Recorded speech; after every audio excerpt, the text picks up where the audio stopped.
Olá, turma, tudo bem com vocês? Aqui é a professora Rain. Nossa história de hoje da semana 30. Nossa, vai ser diferente por dois motivos. Um dos motivos é que nós vamos sair do conteúdo de Segundo Reinado e vamos discutir um assunto diferente, né? Que é a Segunda Revolução Industrial. O outro motivo é que eu não sei por que o arquivo está diferente, o tamanho do slide está diferente. Eu não entendi muito bem o porquê que isso aconteceu. Caso alguém saiba e entenda, eu agradeceria que me explicassem. Mas enfim, vida que segue, vamos explicar o nosso conteúdo, né? Que é a segunda revolução industrial. Durante o ano a gente comentou um pouco sobre a primeira revolução industrial, estudamos esse conteúdo. O que foi a primeira revolução industrial, né? Foi a mudança do também, né, do sistema feudal para o sistema capitalista. Então, a gente tem uma grande migração da população que vivia no campo para a zona urbana. Um dos motivos é por causa do cercamento, né, do cercamento das propriedades. Então, aqueles camponeses eles são expulsos do campo, que trabalhavam nas terras dos senhores feudais, e são obrigados a procurarem condições de vida na cidade. E isso acontece aonde, né? Vamos nos localizar geograficamente. Na Inglaterra. Na Inglaterra que acontece esse fenômeno dos cercamentos para a criação das ovelhas, e com isso os camponeses perdem suas terras e são obrigados a procurar melhores condições de vida e trabalho na cidade. Nas cidades eles tornam-se mão de obra barata para essa crescente indústria da lã, que foi a responsável pelo cercamento lá das propriedades rurais, e é com essa lã que vai se produzir os tecidos, e as grandes primeiras indústrias e fábricas de manufaturas vão estar baseadas na lã e nas máquinas ao vapor. Maquinário a vapor que funcionava ao carvão. Agora nós vamos estudar um pouco sobre a segunda fase do desenvolvimento dessa revolução industrial, e também nós vamos estudar um pouquinho sobre o sistema capitalista. Vamos lá? Igual eu falei para vocês, foi a primeira revolução industrial, foi aquelas mudanças que começaram a ocorrer na Inglaterra. Devido a essas mudanças, a Inglaterra também desejou ampliar os seus mercados, né? E por isso a Inglaterra agiu tão fortemente na proibição do tráfico transatlântico de pessoas escravizadas. Não era porque a Inglaterra era boazinha, como falei para vocês, ela tinha interesses econômicos por trás.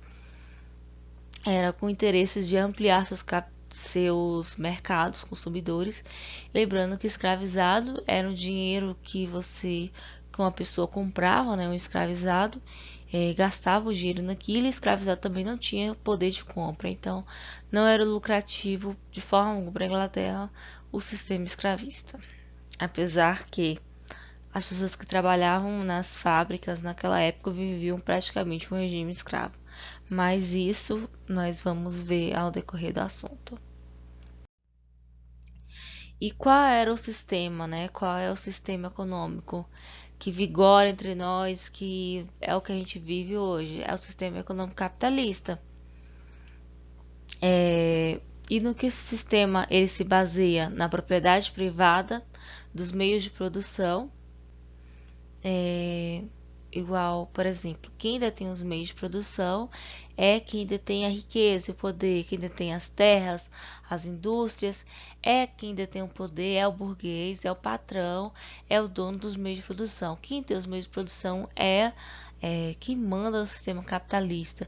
E quem não tem os meios de produção, que é o meu caso, por exemplo, que sou uma trabalhadora, eu vindo a minha força de trabalho, com o objetivo de, no caso no meu, não é de acumular riquezas, né? Só riquezas intelectuais para um patrão, né? Que o Estado não tem o objetivo de ganhar lucro, mas se, por exemplo, eu trabalhando na fábrica de sapato, meu objetivo é vender a força de trabalho para que essa empresa tenha lucro e consiga acumular riquezas. Como eu falei para vocês, acho que eu já resumi tudo. a função dos meios de produção é gerar renda, que vai gerar lucros ao patrão, e com esse lucro ele vai pagar uma pequena parte, que é o salário, e a outra parte é que ele vai deter para ele como lucro final. E vamos lembrar a primeira Revolução Industrial, né? Ela começou ali durante o século XVIII, Inglaterra, consolidou o capitalismo, né, na Inglaterra e depois no mundo. E aí a gente tem duas novas camadas sociais, que é a burguesia industrial, que é os donos dos meios de produção, das matérias-primas, das indústrias, da terra, do maquinário, e quem vende quem vende sua força de trabalho, desculpa, que é o operariado, o proletariado, o assalariado, que não tem meio de produção, então vende sua força de trabalho. E qual foi a principal mudança do sistema capitalista? Você tinha um aumento da produtividade. Nunca se produziu tanto na história da humanidade como se produz agora no sistema capitalista. Outras mudanças também foram o aumento da população, já que você tinha uma maior produção, crescimento do transporte, para a distribuição desses produtos, que você tinha mais pessoas, e essa aceleração, né? Esse desenvolvimento econômico, essa pujança das cidades, ela aconteceu com o desenvolvimento do capitalismo após a primeira Revolução Industrial. Então vamos ver qual é as mudanças da primeira para a segunda. É que a primeira foi a transição do feudalismo para o capitalismo, como falei para vocês. Já a segunda, ela foi a melhoria das técnicas que foram desenvolvidas na primeira. Na primeira revolução, a gente teve transformações na economia e na sociedade. Na segunda, a gente teve uma expansão para os outros países do mundo, somente os Estados Unidos e o Japão. E a gente tem uma especialização do trabalho, a divisão do trabalho. É aquela pessoa que só sabe fazer a palmilha no sapato, a que só sabe fazer o cadastro. É a especialização do trabalho, certo? Uso de matéria-prima, uso de máquinas para produção. E a principal matéria-prima para mover essas empresas, indústrias, manufaturas foi o carvão natural. E a Inglaterra foi a pioneira do processo industrial. Na segunda revolução, a principal matéria-prima não era mais o carvão, e sim o petróleo. Começou-se a descobrir o petróleo, já sabia da existência do petróleo, né? Começou-se a usar em larga escala o petróleo durante a segunda revolução industrial. Houve também um aumento da produção em massa ainda mais, a expansão das ferrovias, e a gente tem também duas teorias de produção, né, que é o Fordismo e o Taylorismo. E quais foram os motivos e as consequências? Eu gostei bastante desse quadro.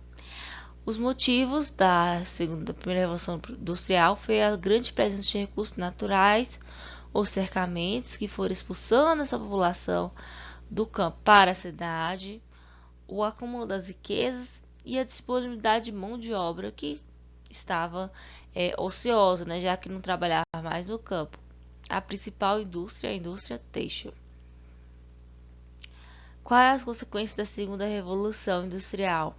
A substituição do ferro pelo aço, foi um material muito mais resistente, que tem uma durabilidade bem maior. O método de produção, que é o que nós vivemos até hoje, e grande diversidade de produtos para consumo. A gente não tem uma caneta, temos múltiplas canetas e por aí vai. Mas, para a segunda revolução industrial acontecer, ela precisou de alguns antecedentes, né? Algumas coisas que favorecessem essa segunda revolução que acontecesse. Um dos fatores, como a gente tinha mencionado para vocês, foi a crescente industrialização de outros países do mundo, como o Japão e Estados Unidos. A relação muito estreita entre ciência e indústria. Também temos a substituição dos cavalos, que era o meio de transporte mais utilizado pelas locomotivas, que levavam cargas muito maiores em tempo bem menores. O uso do petróleo como fonte de locomoção, de energia também. E o uso do ferro na construção das ferrovias. Então tinha uma malha ferroviária muito maior que permitia um maior escoar, né, o maior quantidade tanto de produto quanto de pessoas. E aí, como a gente tem esse tratamento entre a ciência e a indústria, a gente tem algumas invenções que fazem parte do nosso dia até hoje. Na área de pensar que história é uma coisa antiga, ou que a segunda revolução industrial é uma coisa antiga, muito pelo contrário, é uma coisa extremamente atual. Como, por exemplo, uma coisa que é muito usado hoje, até banal, o aço. Ele foi descoberto por Henry Bessemer em 1856 e o aço é um produto muito mais fácil de trabalhar e mais resistente do que o ferro, o cobre e mais barato também. Em 1870 também temos a invenção do dínamo, que é um gerador de eletricidade. Então nós vamos ter a energia elétrica e a invenção da lâmpada elétrica em 1879 por Thomas Edison. O percussor do carro, que foi a invenção do motor de combustão interna utilizando o combustível, o petróleo, gasolina, o diesel, a gasosa. Aconteceu em 1870 e foi essa invenção desse motor que vai dar origem aos primeiros carros, que é uma coisa atual que a gente usa até hoje. Tá vendo? E você pensando que história era coisa antiga, né? No transporte a gente vai ver o uso ainda maior das locomotivas, os primeiros automóveis que vai sair em 1990, né, de Henry Ford, que é o carro hoje da Ford, e, e hoje uma coisinha que não sai das suas mãos, não sai da minha mão, não sai da mão de ninguém, e ela foi inventada em 1876, o telefone. Pois é, não era touchscreen igual o nosso, mas em 1876 foi inventado o telefone e o extinto telégrafo.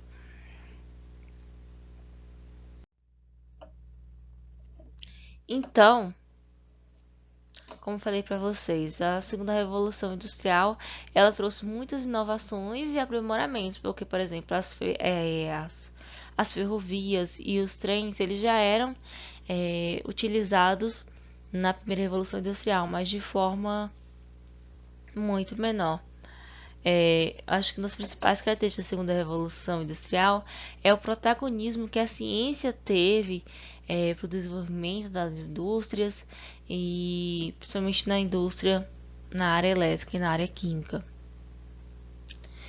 E não precisa falar mais nada, né? Que a invenção da energia e o uso do petróleo mudou totalmente aquela sociedade e moldou o que é a nossa sociedade hoje.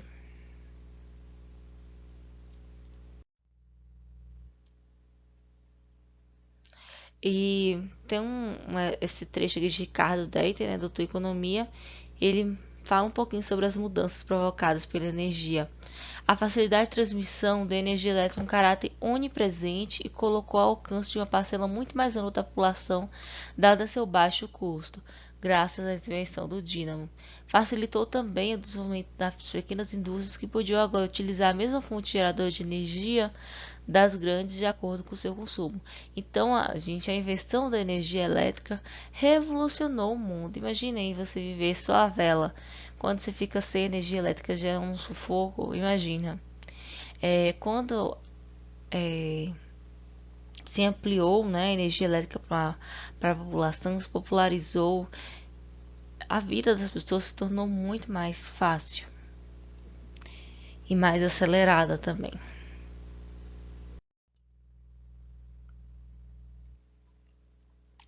E vamos falar sobre esses avanços tecnológicos. Nós falamos sobre a parte boa, mas sabemos também que os avanços tecnológicos têm uma parte, vamos dizer assim, ruim, né? Mas seu lado negativo.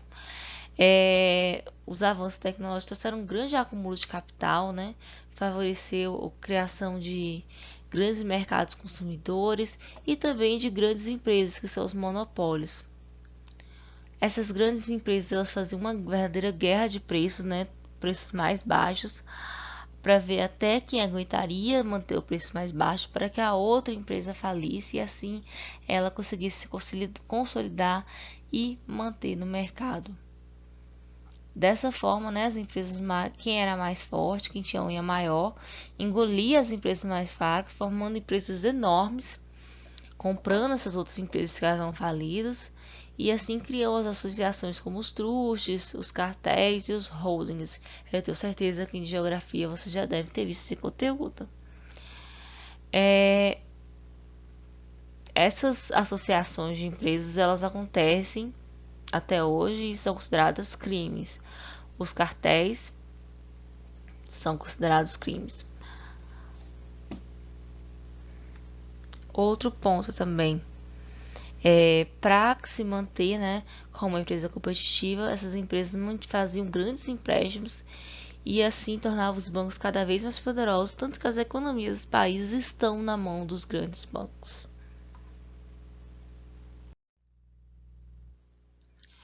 Então vamos falar sobre os tipos de empresas. Nós temos os trustes, que é a associação de várias empresas que ela domina várias as fases de produções, desde a plantação vamos dizer, do milho, que vai se tornar ração para a galinha, que vai depois virar, que vai ser abatida, que vai virar os produtos, que é o caso da Sadia, da Perdigão. Nós temos o cartel, que é crime, que é o conjunto de empresas independentes do mesmo ramo que se juntam e falam: vamos praticar um preço X nessa região aqui. Por exemplo, os postos de gasolina se juntam em cartel e vamos cobrar um preço X nessa região aqui determinado. E também temos o holding, que é uma empresa que ela nasce da associação de várias outras empresas e se torna uma grande empresa que passa a ter o controle de todas as associadas, que é o caso da Unilever, que ela tem várias empresas associadas a essa marca. Então, turma, espero que vocês tenham compreendido um pouco sobre o sistema econômico que vigora até os dias atuais, capitalismo, que é o sistema que vocês vivem, nós vivemos. Espero que vocês tenham compreendido o assunto. Bons estudos para vocês. Até a próxima semana, se Deus quiser. Fiquem com Deus.